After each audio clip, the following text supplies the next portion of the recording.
This episode is brought to you in part by the American Homebrewers Association, organizers of Learn to Homebrew Day. This November 2nd, thousands of people will gather at Learn to Homebrew Day sites worldwide to brew beer and learn about the hobby of homebrewing. To find a celebration near you or host your own gathering, visit homebrewersassociation.org and click Events. That's homebrewersassociation.org.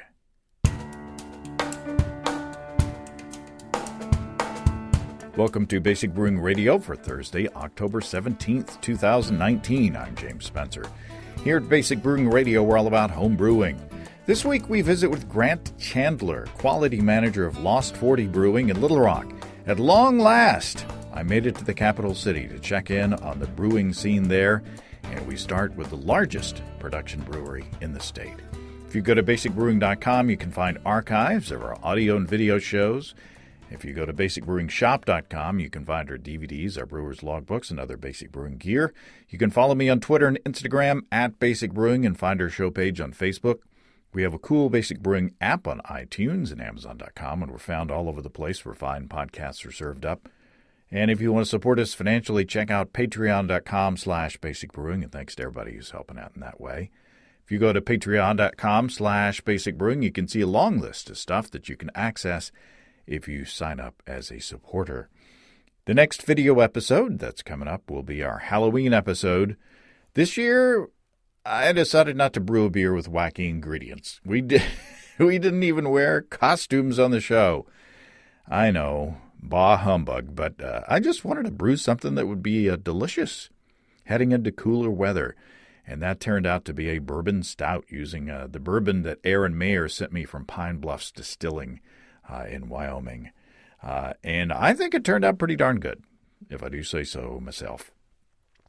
This week, I'm planning to brew another big, dark beer, a big, dark, Belgian-inspired beer. I haven't brewed one of those in a while. I used to brew a lot of what I called Belgian brunettes that were big and tasty.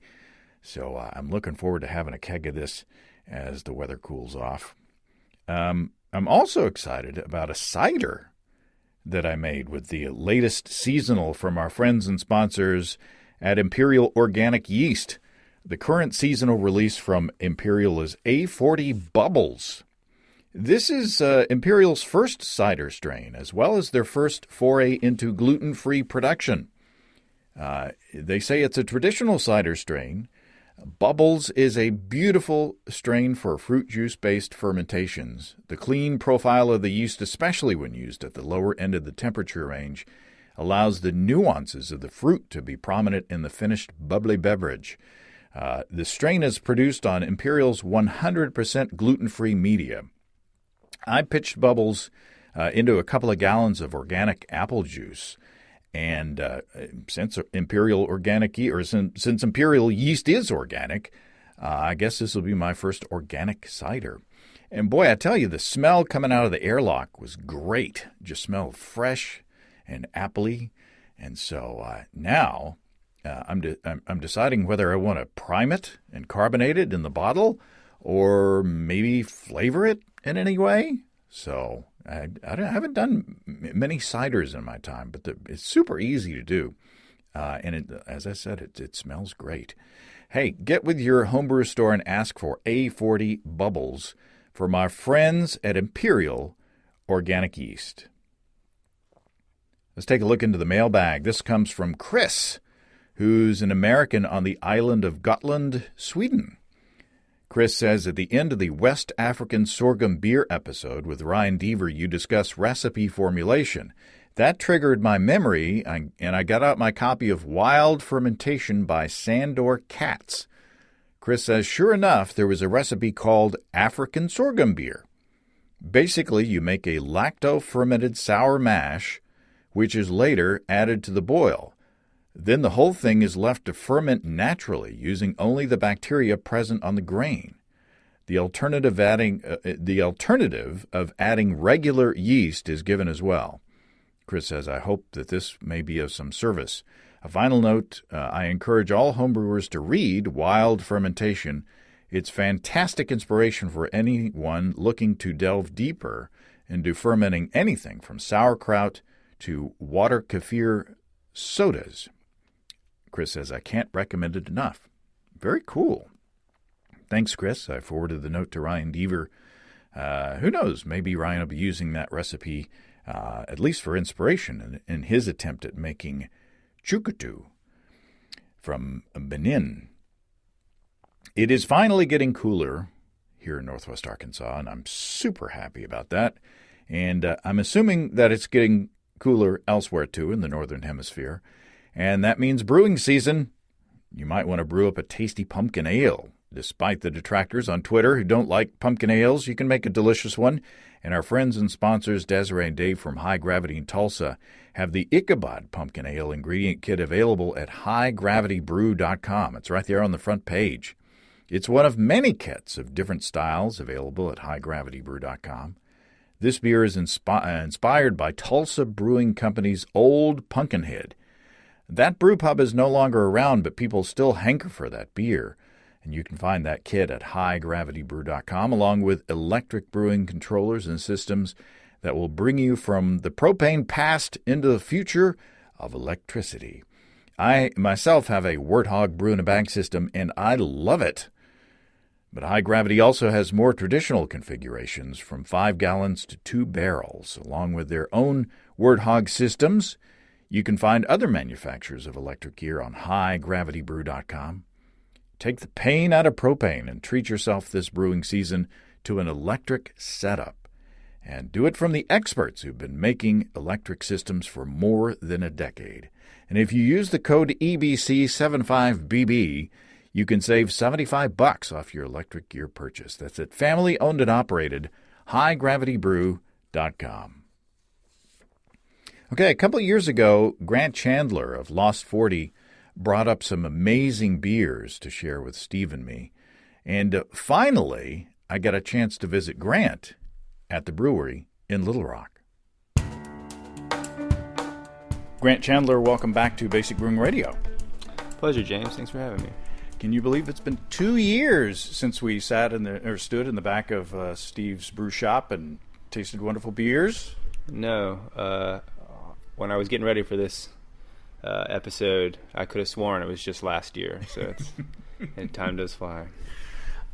We had a great time, and you had driven up to see us specifically, and so I thought, I'm on the way with a friend to Hot Springs to visit another friend, and so I said, finally, I'm going to get the opportunity to visit, a Little Rock brewery. I've been saying forever that I need to get down there.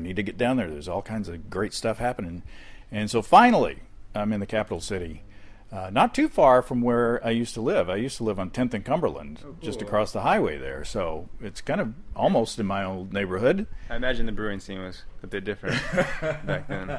I don't even know if Fino's was brewing beer back then. Oh wow, that's a long. Yeah, so it was opened in '93 or so. Yeah, it was '92 when I left. Ah, okay. So I was working at Channel 11 next door, and they were making pizzas, right. But they weren't making beer yet. So it's been a while. It has. Yeah. It sounds like when you left, there were zero breweries here. Well, yeah, because Diamond Bear was even after I left. So, yeah. So everything's happened since I lived here. So what's been happening in the 2 years since we talked? Rotation Nation, man. Just trying to make more brands, keep our customers satisfied with variety while also really continuing to dial in on brand consistency. I think a lot of breweries they either choose one of two main paths, and that one is variety, and brew pubs excel in that kind of model, and then others are consistency, where you see like national breweries and other microbreweries who still are enslaved to the need for variety in today's beer market. But we like to think we try our utmost to do both. It stretches us thin from time to time, but we think that because we're not a huge brewery, but we're also not a small brewery, and that kind of puts us in maybe a Goldilocks situation where we can offer a considerable amount of variety while also, making the same brands enough time that we can really dial recipes in and not just making everything once and then moving on to the next thing. And you're quality manager now, so that's a big, that's a good point. You say you're not a huge brewery, but you're the biggest in the state as far as volume. Sure. Yeah, I mean, all things are relative, I suppose. Arkansas is not the biggest beer drinking state, so we're the biggest in Arkansas, but compared to any other state, we would be average at most, probably compared to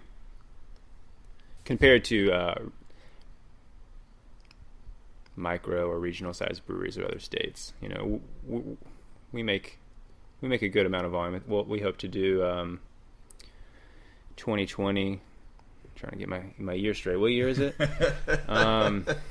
Anything in 2020, we hope to do 18,000 barrels. So it's no small amount at all. But it's when I think of breweries, like New Glarus, they're a real model of ours because they only distribute in their state of Wisconsin, but they do like 220,000 barrels or something ridiculous. Wow. Rheingeist is also a big model. They started in the same year as us, and they've grown to, I think, 70 or so thousand barrels in the same amount of time that we've grown to 15. So those are our perspectives. Anyways. But it did not occur to me the last time we spoke with each other. We have I think right at that time was when we were building our quality control lab, and then the summer after that is when we built our yeast propagation lab. So we actually grow all of our yeast in house, which very few breweries do, our size or larger or smaller. And that's something we're really proud of, and definitely helps with our consistency. Having fresh yeast on demand, it makes a world of difference when you're trying to brew very good, consistent beer. So those are two big things that have happened since we spoke last with each other. The last meeting we had was definitely focused around our wild beer program, which has grown, but we're not really doing anything particularly new. It's still experimenting. So each beer is new, but the concept isn't per se. And then we have a few new varieties of beer. So we've got some beers in front of us here. Should we start sampling while we're talking? Where should we start? Lay it out first. So I have three of our kind of staple beers here. One is our Love Honey Bock. This could be considered our flagship. It's definitely our best seller. We have our Rockhound IPA, which has been our fastest growing for 3 years now. Definitely more than 2. And then we have our seasonal, which is our Hunter Oktoberfest. But we also have a couple of bottle conditioned beers. One is a wild beer from our cellar. It's kind of like our wild flagship beer, if you will. It's a Twig, which is a mixed culture table beer that's fermented and aged in our foeder, 30-barrel oak foeder.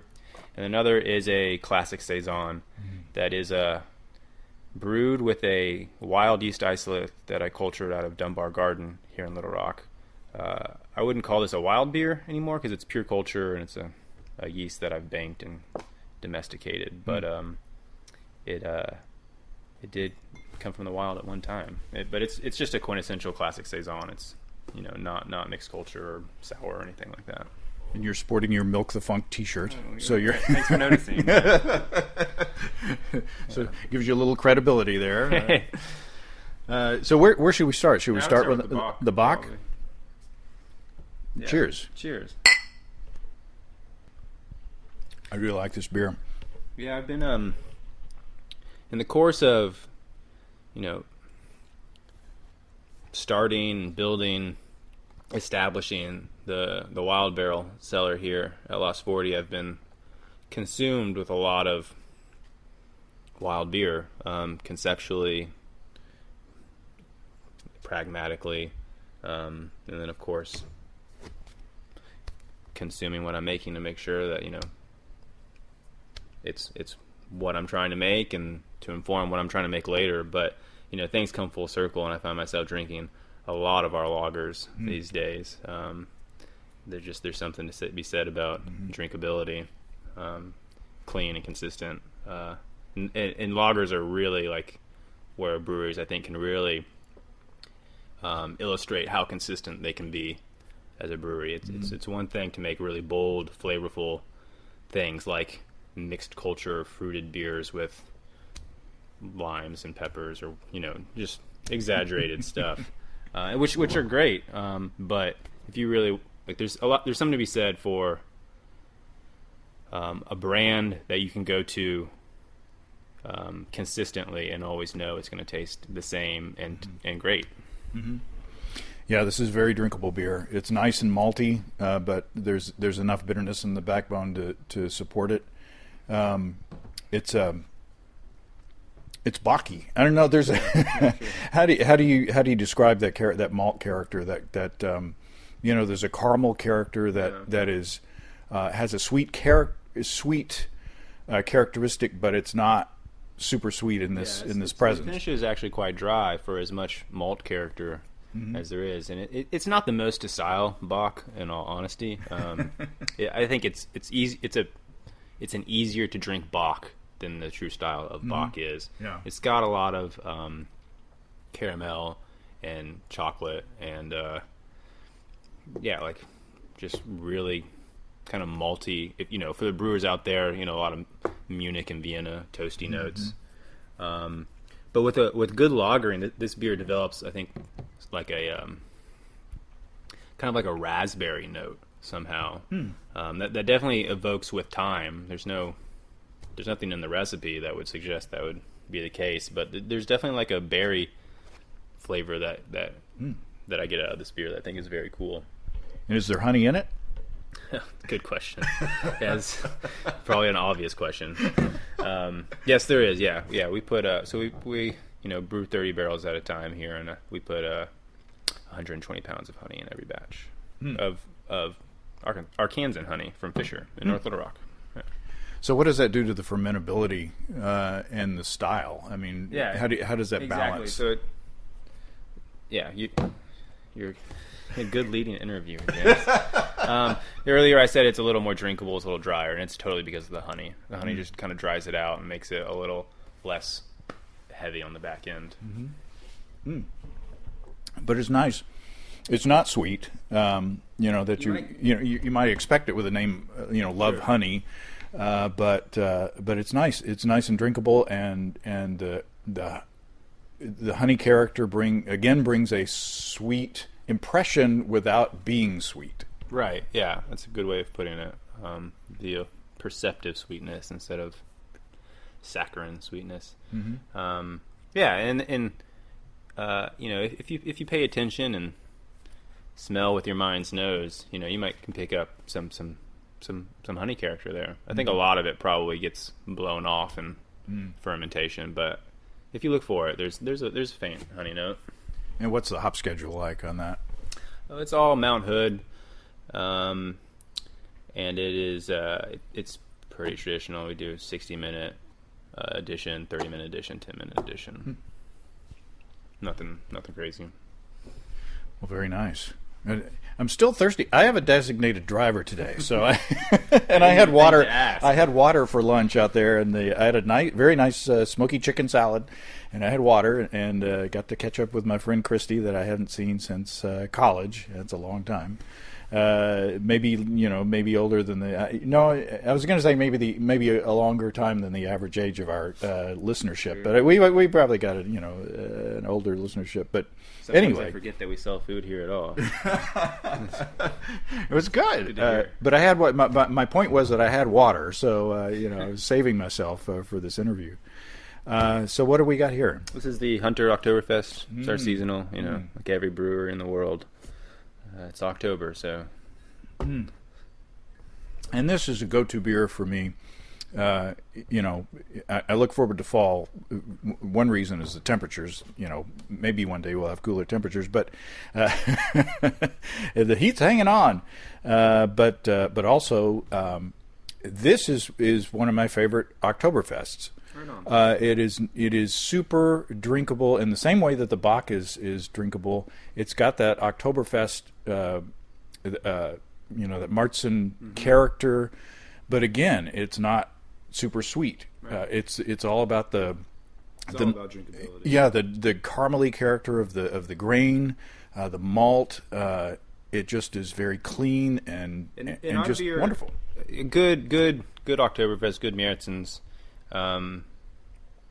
In general, I think should have this trait, but that's something that we like about this beer and that we strive to do is get a good herbal spiciness to it from the hops. Mm-hmm. And that's my favorite. While the Bock, accentuates malt character, I think this one, while they're very similar beers, this one is a little more hoppy. And I think it makes it a little bit more to drink a liter or two of. It's more refreshing, more balanced.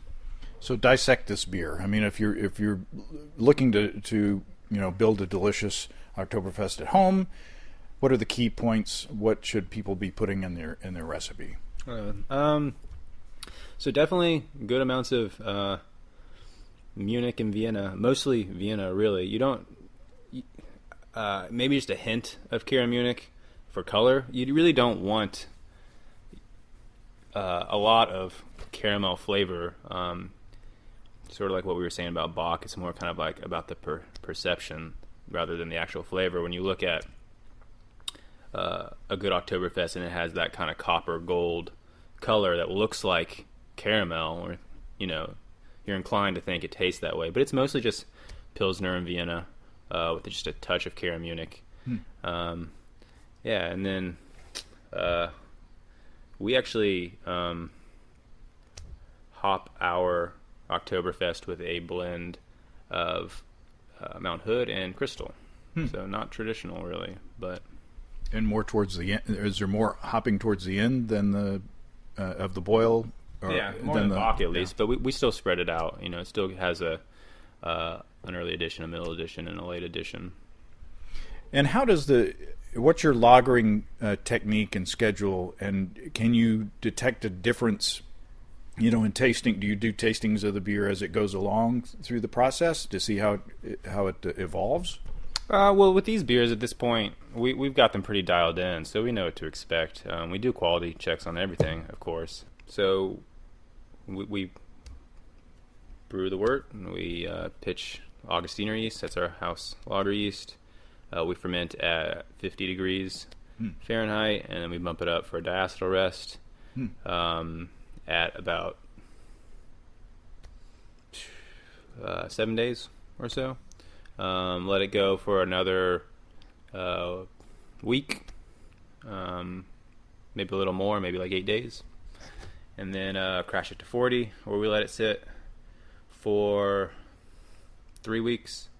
And then we go down to 32 for another 2 weeks, and then package it. So it sounds pretty traditional. Yeah. The fermentation in the lagering is very traditional. The recipe is a little more modern, I suppose. We don't have. We have a single infusion brew house. Can't do decoctions or can't even do step mashes. So it's we definitely have to play with our malts to sort of emulate traditional Bavarian brewing, but the fermentation is definitely rather traditional, I would say. And I guess, being of your size, I guess you've got to plan your production schedule around the lagering so that you don't get kind of bottlenecks in fermenters and such. Yeah, we have a couple 240 barrel tanks that are dedicated to lagers, so that we can make because with our other tanks, our 90 barrel tanks, we can flip ales very quickly with them, but with the 240s we can make a decent amount of lager without having to take up like 4 other 90s. We can just do one tank and let it sit for a good while. It was very nice. It seems like we're speeding through these beers, but and I did smell this one in the snifter here, and the aroma on this one, the hop aroma on this beer is very nice. It's without Steve here, I'm trying to I need to come up with the descriptors myself, but I want to say piney. on the nose. There's almost kind of a cedar character. I can see that too, It smells delicious. I haven't tasted it yet, but I do. If it's the one I'm thinking of, I do purchase it. But this smells really good and fresh. Yeah, it's a great IPA. It's not.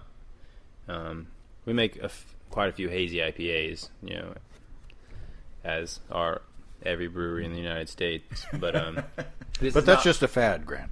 It might be. They've been among my favorite beers for a while now. But in all honesty, I find myself drinking more and more of beers like this, which are, I wouldn't say this is a classic West Coast IPA, but it's more in that direction. It's definitely a more traditional American IPA. It's not hazy, but it's definitely significantly more bitter than hazy IPAs are. It's definitely less aggressive, less rich and fruity in a hoppy way.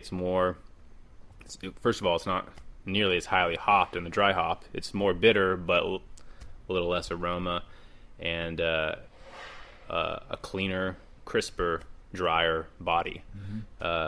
And it's a different beer, really. I mean, the only thing that ties this and other IPAs together is that they're hoppy, but it's a beer that's a lot more clean and drinkable and consistent.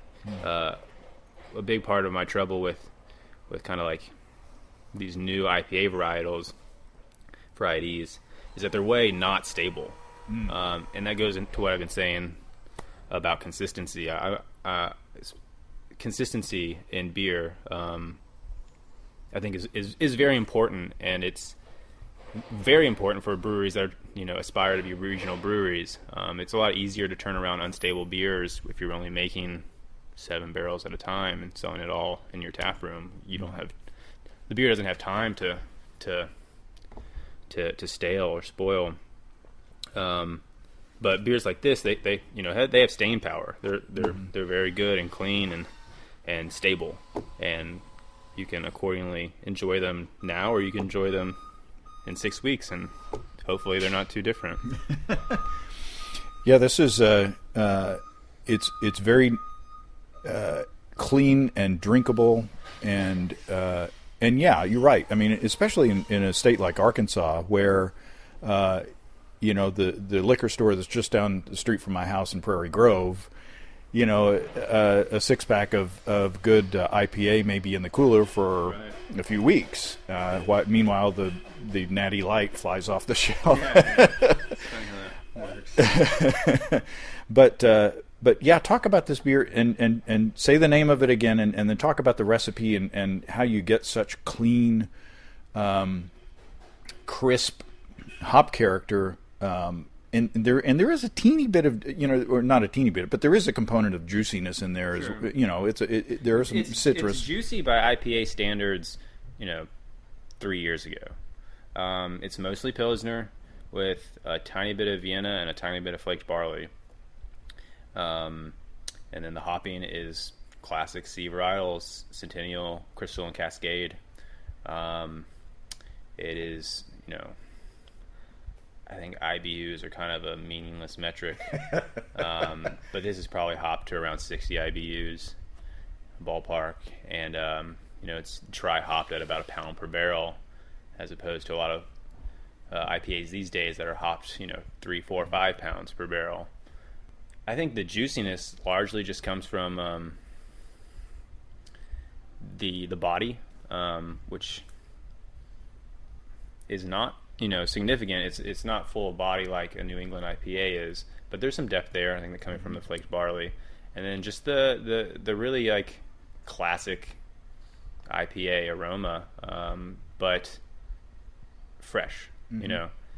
The classic IPA aroma when it's not fresh is pretty distinct. I think it's pretty identifiable for any craft beer fan. It's just so bland and bitter. But when you get good Cascade or good Centennial or good Crystal Fresh, it can just be it can have a lot of depth. Mm-hmm. And I think people forget that. I think a lot of brewers kind of forget the value of all things classic beer these days. Lagers or classic C varietal hops. Like the beer market today is all about trends and fads, and we're part of that. We can't denigrate what consumers want, but as a person outside of beer and within beer, I really treasure things that stand the test of time. And there's a reason, people like. There's a reason lager and classic C hops, among other things, are still here today after being used for years and years and decades and centuries even. And so I have an increasing. I found myself, appreciating things of yesterbeer, you might say. And tell me the name of it again. I can't. Sorry, Rockhound. Rockhound, that's right. My capacity for names and faces. It's absurd. When you walk into a tap room such as ours and you just see 16 beer names on the wall, I know what the package looks like. I know what the cans look like. When I reach for them, but. We for example, we make a point of having Fresh Cut Mondays, where we release a new beer every Monday. It's 52 new beers a year. It's definitely a fun challenge as a brewer, but as a consumer, how big are those batches? They range from 1 keg, 15 a half barrel, to 240 barrels. It's everything in between. And what's the wildest thing? What's the craziest thing that y'all have brewed that you weren't sure of, but it actually worked? Even that question is so hard, because we've been doing this for 5 years, and 5 times 52. I can't tell you all. Well, okay, I do have a good answer. We have a beer coming out this winter. It's going to be our winter seasonal. It's called S'morsed Queen. Our winter season in the past had been a beer called Forest Queen, and that's been our milk stout. But one of our brewers, Jerry, had an idea to take Forest Queen and make it into what's kind of being dubbed pastry stout in today's beer culture. And so he took Forest Queen and added chocolate and marshmallow and graham cracker to it to emulate kind of a s'more flavor. And it turned out freaking fantastic. Again, I like simple traditional beer. So I didn't, I was like, do your thing, Jerry. Make a fresh cut for us. We need one next week and one after that. So we're always trying to come up with ideas. But it was very good, and so now we've, we're gonna release that to distribution this winter. The cans are actually just out of sight from where we are, but we got a whole truckload of cans from like a half barrel experimental batch. Wow, you never know. Yeah, it's kind of, so you've got the best of both worlds. You've got this large production brewery, but you're still homebrewing. Y'all are still yeah. And to be honest, as brewers, we complain and moan about Fresh Cut Monday a lot, because every week it's we gotta come up with something new. Yeah. And as the producer of a weekly podcast, I get identified. Kindred spirits. When we're just trying to keep up with growth and production and consistency, which to me remain, as quality manager, the most important things. Despite the fact that I manage the Wild Beer Cellar, which is dedicated to experimentation with fermentation, I still think what's most important is our bread and butter was tried and true, and coming up with just something new every week can be rather frustrating, because sometimes it seems distracting and unnecessary. But in the long run, it really keeps us growing as brewers and learning new things, as well as keeping the consumer interested. But as far as I'm concerned, that's a secondary. That's of secondary importance. The consumer can find. There's so much variety in beer these days. Lost 40 doing Fresh Cut Monday isn't going to change just the absurd amount of brands available. to consumers. But what it really does is it keeps us on our toes, and it keeps us growing and experimenting with new flavors. And if we didn't do Fresh Cut Monday, we just wouldn't be as good of a brewery, hands down. Well, there you go. You mentioned the barrel program, and I'm looking at two big, beautiful bottles over here. Yeah. So is it time to crack open one of those? Absolutely. I'm trying to think. I'll probably start with the Saison first. Okay. This is Saison Victoria, named after my wife, actually. Oh, nice. Yeah, and this is the beer that is brewed with a wild Saccharomyces yeast from a local garden. And this is a yeast that I cultured back in 2014, and I've just been banked ever since. And it's a great Saison yeast, and I just found it in a yard. That's awesome. I remember just a few years ago, the word was that you could only do lambics in Belgium, sure. Because of the is it flora or fauna? I guess flora. It may be the flora over there, and it was impossible to do lambics sure.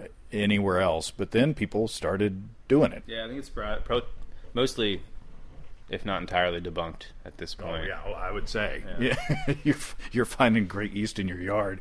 Yeah, and wild yeast is everywhere. Yeah, and I've had to be clear, most of it's bad. I've cultured lots of wild yeast, and for every one good one I find, I have to go through a dozen that are of no good. But if you put all of them into a beer together and give it time, chances are the good stuff will come around. Oh my goodness! I'm just smelling this beer, and it's perfume in a glass. Oh my gosh! Very floral. Pardon me while my eyes roll completely back in the back of my head. Man, that smells great. So, and it's got a wonderful head on it, which we're kind of waiting on to die down. But talk about the bones of this beer. This beer is, it's really just trying to be as traditional as possible. It's just Pilsner and malted white wheat. That's all of the grain. Hopped with Saaz and Styrian Goldings at I think it was 60 minutes, 30 minutes, 10 minutes, and flame out, and fermented with the Dunbar yeast. That's it. That's the whole recipe. So how much of that floral, and I tasted it, and it tastes as floral as it smells. I mean, it's not quite rose water, but it's along those. It's a tasteful version of what my grandmother's bathroom smelled like. It's the floral. All I can say is floral. It's just beautiful and a bit spicy. Floral, spicy, but how much is that as the yeast, and how much is that as hops? So I think that question describes the coolest thing about good Saison that you don't pick up in any other beer style, and that is, where does the yeast begin and where do the hops end, or something like that. Maybe vice versa, depending on your perspective. That is to say, in a good Saison, it's hard to distinguish the two. They definitely, like Saaz and Styrian Goldings definitely have spicy, fruity, floral characteristics in the same way that Dunbar yeast or other Saison yeasts do. Spicy, fruity, floral could also be used to describe the culture. And so, you could ferment unhopped wort with Dunbar yeast, and you could hop, like a lager with Saaz and Styrian Goldings, and trying them side by side, you could surely distinguish them. But put together, it becomes quite difficult. That is all to say, I made this beer, and I don't know if I can answer your question. They definitely blend very well together. The yeast, I think, gives off more of like an allspice and citrus flavor, while the hops are more definitely floral, but spicy in like an herbal way instead of a pepper way or an allspice way. So do your best to parse the flavors with that information, but that's kind of the whole point of good saison, I think, is it's a matching of a blending of hop and yeast flavors that really, you think of IPAs, all about hops, not much yeast character. You think about lagers, it's all about balance. Nothing really shines. It's balance, but nothing. You can clearly taste your malt. Yeast is restrained. Balancing bitterness is there, and then porters and stouts. It's very malty. Again, not very yeast forward, and just enough bitterness to balance the malt flavors. And you can run through, I think, any style in a similar way, where the ingredients can easily be parsed. But I think in a saison, it's a little more difficult. And the beer, it almost evaporates in your mouth. It's just so light. Dry is the thank you. The dry, yeah. But it's just so. And drinkable is not a good adjective either, because sure. Drinkable, the Bock and the and the Oktoberfest, those are drinkable beers, because part of drinkability, in my opinion, is quenching of thirst. Sure, yeah. Totally. It does a job. This does not quench your thirst because it disappears. Sure. If anything, it leaves you more thirsty. Yeah, sort of. You want more immediately, because it's like, oh, where'd that go? Yeah. And I might be getting ahead of myself, but that applies even more to Twig, which is what we'll try next, and I guess we'll talk about that in a second. But this is much more of a. It's different. I don't know how to fill in that blank. Ethereal. It's ethereal. It actually says that on the bottle. I don't know if you were reading that. No, I can't. I can't read that far away. Yeah, ethereal, dry, effervescent. Oh well, there you go. It's proof. The proof of the pudding is in the tasting, as they say. Yeah. Wow, that's super good. I'd like to make this beer. This is the first batch we made, and I'd like to make it again and make it a little more bitter and a little hoppier. But otherwise, it is exactly what I was trying to do. Yeah, I mean, that'd be fun to try, but I'd sure. It's really, really good the way it is. It's really, really good. So how do you handle the fermentation of your backyard yeast or whatever? I mean, do you have to handle it any differently from any other commercial strain that you propagate and no, we propagate it in the same way, and definitely try to underpitch it compared. It's very aggressive. It's a very aggressive yeast. I don't know if it has to do with it being wild or something, but it's hungry. It's a hungry yeast, and a little bit can ferment a lot, and it'll ferment very dry, which is necessary for a good saison, I think. But we underpitch, we don't control the temperature, so we'll knock out upper 60s and then let I like to say we let the yeast decide what it's going to ferment at. We don't turn any jackets on, just let it free rise. But we do give it a little more time than our other ales to kind of round out or clean up. It never really throws like weird flavors in the beginning, but it definitely refines itself in a way that like American ale strains won't. If that makes any sense. There is a teeny tiny bit of character as this beer warms that I'm going to describe as kind of a, and this is not a bad descriptor, but just a teeny tiny bit of a, and I've tasted it in other saisons, kind of a yogurty in my, and but it's not. It's slightly tart, maybe. It's just a little. I can't describe it, but when I taste it, that flavor component makes me think of good yogurt. And maybe it is a little bit tart. I don't know. The power of suggestion is everything. I don't get really any tartness, but if I imagine some like a yogurt flavor, I might not disagree. But I have no idea where that's coming from. But that's the sign of a good saison. You know, whereas, you know, all these beers that we started with. You can drink a can of it and go, oh, that's a great beer, you know, because you don't have to think about it. Yeah, you don't have to think about it. It's really, you enjoy it and it tastes great, but you don't ponder. You don't ponder an Oktoberfest. Sure. Yeah, no. It's all about volume. Yeah, this saison you could sit and think about and talk about. Sure. You know, in the way that some people talk about, you know, a good bourbon or a good cigar or something like that, cheese, you know, anything that has the depth of character that those foods have. Sure. Okay, we got one last beer. That yogurt thing's gonna trip me up. No, all the time. I don't want to. No, it's good. No, I've just never thought about that flavor before, and I think you're totally right. But you know what I'm talking about. It's not.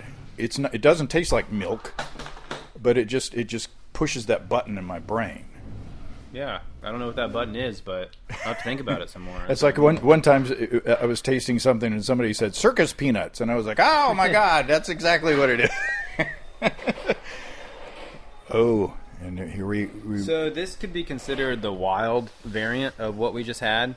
The primary yeast in this beer is also the Dunbar yeast, but it also has a mixed culture that I got from a fig in my backyard added to it. So I took this pure culture that I isolated from the wild, I took this mixed culture that I isolated from the wild, put them together in our oak foeder with a very similar recipe base, a little different, but still very saisonish.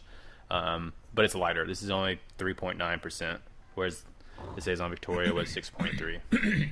And this is Twig. Twig, yes. And we are in the back of a working brewery, so, you know, the forklift makes its appearance every now and then, which is okay. We you know.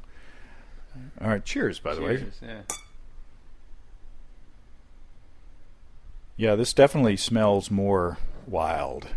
Smells, there's almost a Brett character there's definitely to it. Yeah, plenty of Brett character. There's plenty of acid. It's going to be a little tart. Some oak. Yeah, the traditional, you know, horse blanket barnyard kind of thing. Mm-hmm. So it's darker on the aroma than the previous one. The previous one was all, you know, perfume and you know, ethereal, and this one is definitely darker and wilder smelling. Yeah, it's definitely, I mean, older. You know, this beer is aged for quite a while in oak, so it's got like it's got that aged flavor on it, where Saison Victoria is very fresh. It definitely has some, you know, depending on who you talk to, aged beer will be worse or better. It definitely changes, though.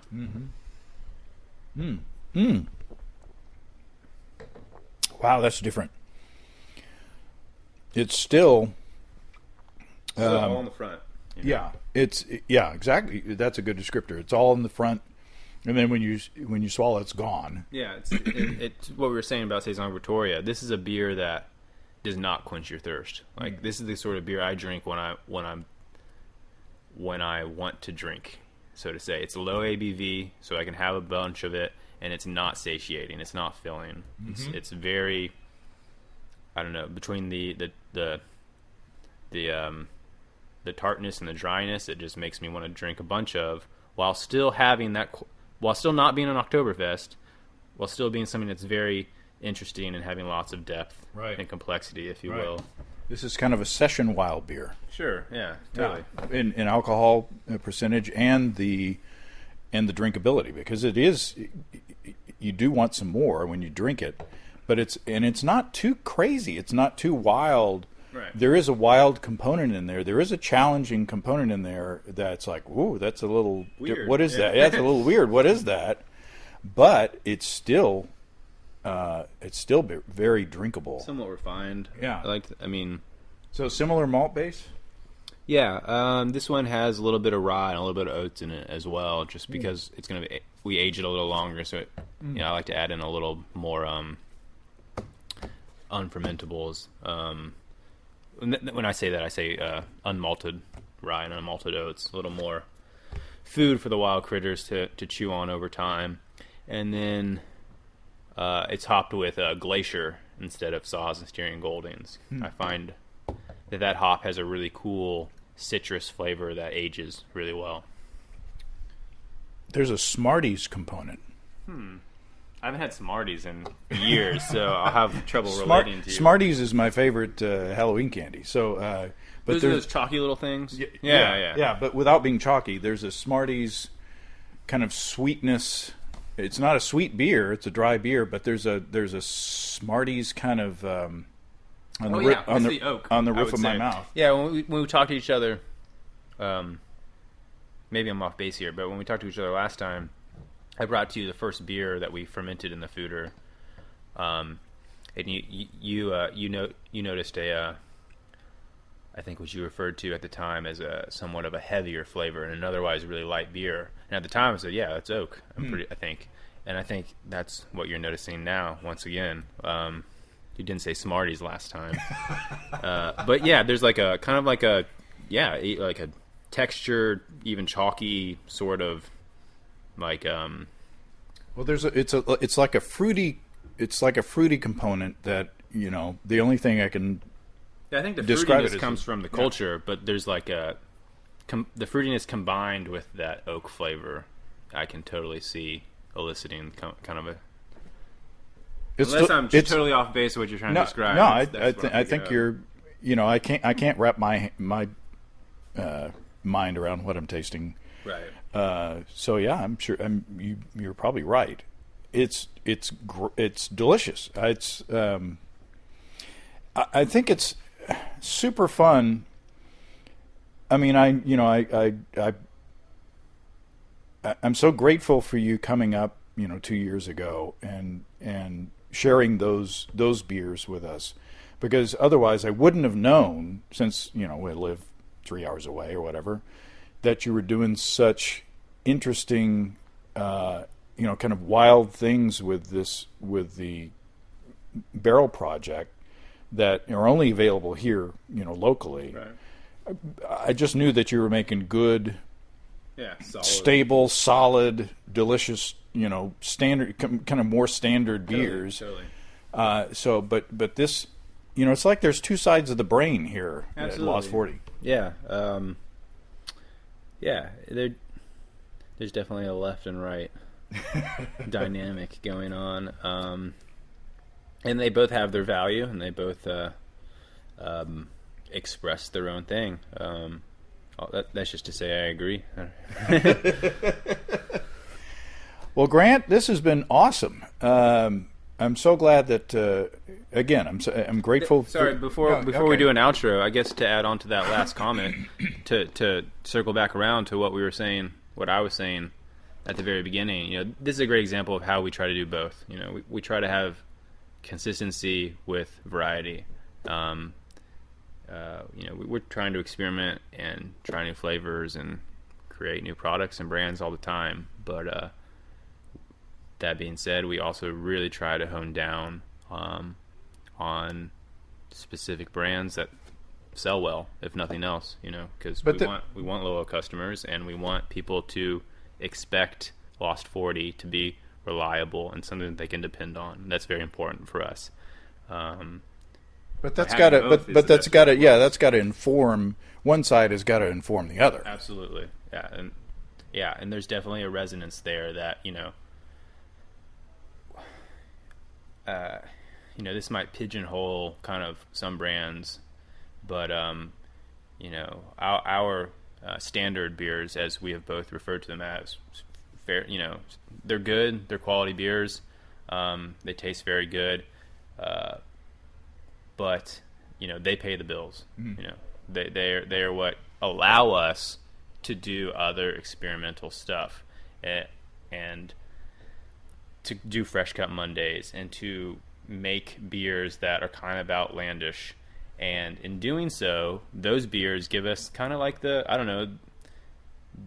inspiration and the passion, the fun to come in and grind away and clean tanks and transfer beer and biofine and run the packaging line all day long for to really get down and dirty. And so, if it was just one or the other, I think this brewery would be worse off for it, because either we would just be slaving away at the same 5 or 6 beers all the time, or we would be a very small production that couldn't build any volume, because we would be so inconsistent and all over the place with our variety. So being able to do both, I think, is something that we take very seriously here. And